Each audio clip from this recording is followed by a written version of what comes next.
Au début, il n'y avait absolument rien, et du jour au lendemain, un œuf est apparu.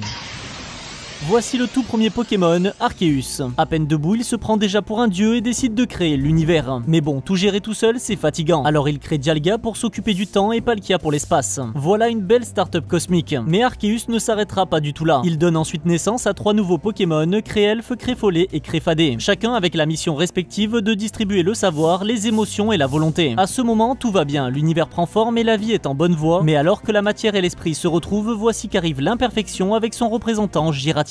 C'est un peu l'enfant turbulent de la fratrie, le vilain petit canard ou plutôt le vilain gros dragon terrifiant et ténébreux. Il incarne l'antimatière et il fout le bazar un peu partout. Résultat, Arceus le colle direct en exil dans le monde Distorsion. Une punition divine qui le force à errer indéfiniment dans une dimension parallèle. Pour éviter un autre chaos du genre, Arceus décide d'assurer un certain équilibre avec une nouvelle création, Kyurem. Et ça tombe bien car avec l'harmonie instaurée, la première créature sur Terre est apparue. Voici Mew, le prototype ultime, l'ancêtre de tous les Pokémon. Un être parfait qui détient l'ADN de tous les autres dans son code génétique. Et c'est à partir de lui que tout va commencer à s'accélérer. Maintenant, il faut façonner le monde et pour ça, Kyogre est choisi afin de diriger les océans et Groudon pour faire émerger les continents. Mais vous le savez sûrement, ces deux colosses se détestent et se battent sans relâche. Ça commence à virer au cauchemar, alors Arceus sort son joker, Rayquaza, le patron des cieux. En tant que médiateur ultime, il descend de l'atmosphère pour mettre fin à la guerre et endormir les titans. Heureusement, juste avant de piquer son somme, Groudon confie la gestion des volcans à Etran. Parce que bon, faut bien quelqu'un pour s'en occuper quand même. Malgré ça, le combat avait laissé les continents dans un état déplorable. C'est là qu'entre en scène Regigigas, le légendaire le plus sous-coté du game. Son job, réorganiser les continents en tirant les plaques tectoniques à la force de ses bras. Ouais, il fait ça comme s'il jouait à Tetris. Mais comme tout bon patron, Regigigas sait qu'il faut déléguer. Il invoqua donc par la suite Regirock, Régis et Régistil, 3 golems qui ont la mission de le réveiller si ça tourne au vinaigre. La Terre est bien en place, mais le gros souci c'est qu'il fait nuit tout le temps. Alors Ho-Oh et Lugia sont arrivés pour gérer la rotation de la planète et l'alternance du jour et de la nuit. Dans leur élan, ils ont permis l'apparition de Cresselia et Darkrai, la naissance des rêves et des cauchemars. L'oiseau du soleil appela ensuite Suicune, Entei et Raikou pour veiller sur les forces élémentaires, tandis que l'oiseau de la nuit donna vie à 3 Pokémon en charge de la météo. C'est ainsi que Articodin, Sulfura et Elector sont apparus pour maintenir l'équilibre du climat. Mais la mission de Lugia et Ho-Oh n'était pas encore terminée. Pour canaliser les forces de la nature au fil des saisons, ils créèrent 4 Pokémon supplémentaires, Démétéros, Fulguris, Boreas et Amovenus. Les conditions de l'apparition de la vie sont maintenant idéales et plein de Pokémon se mettent à voir le jour. Avec eux, Zygarde est apparu en tant que gardien de l'ordre et pour maintenir l'équilibre des forces, il créa 2 entités fondamentales, Xerneas, le cerf de la vie, et Yveltal, l'oiseau de la mort. À ce moment-là, Kyurem se divisa en 2 entités distinctes, avec d'un côté Reshiram, le dragon blanc, symbole du réel et de la vérité, et de l'autre Zekrom, le dragon noir, symbole de l'idéal. De notre Kyurem, il ne reste qu'une coquille vide représentant le néant. Le temps passe et la vie se développe. Shaymin permet de purifier l'air avec la propagation des végétaux, Fion et Manafi veillent à l'équilibre de la faune marine, Celebi préserve la cohérence entre les époques et Jirachi exauce les vœux. Arceus était fier du travail de ses enfants, mais voilà qu'un nouveau facteur entre en jeu, les humains. Curieux de nature, il commence à expérimenter, créant des Pokémon qui n'étaient pas censés exister. Le plus célèbre d'entre eux, Mewtwo. Il a été conçu comme un clone perfectionné de Mew en ajoutant de l'ADN humaine. Mais le plan dérape, Mewtwo devient bien trop puissant et se rebelle contre ses créateurs. En voyant tout ce joyeux bordel, Arceus décide de faire un dernier move avant de prendre sa retraite, envoyer Latios et Latias sur Terre pour veiller sur les humains. Mais au fond, une question demeurait toujours. Les hommes étaient-ils vraiment dignes de confiance ou finiraient-ils par répéter les mêmes erreurs? Maintenant que vous comprenez un peu mieux la création de l'univers des Pokémon, écrivez-moi en commentaire votre légendaire préféré et abonnez-vous.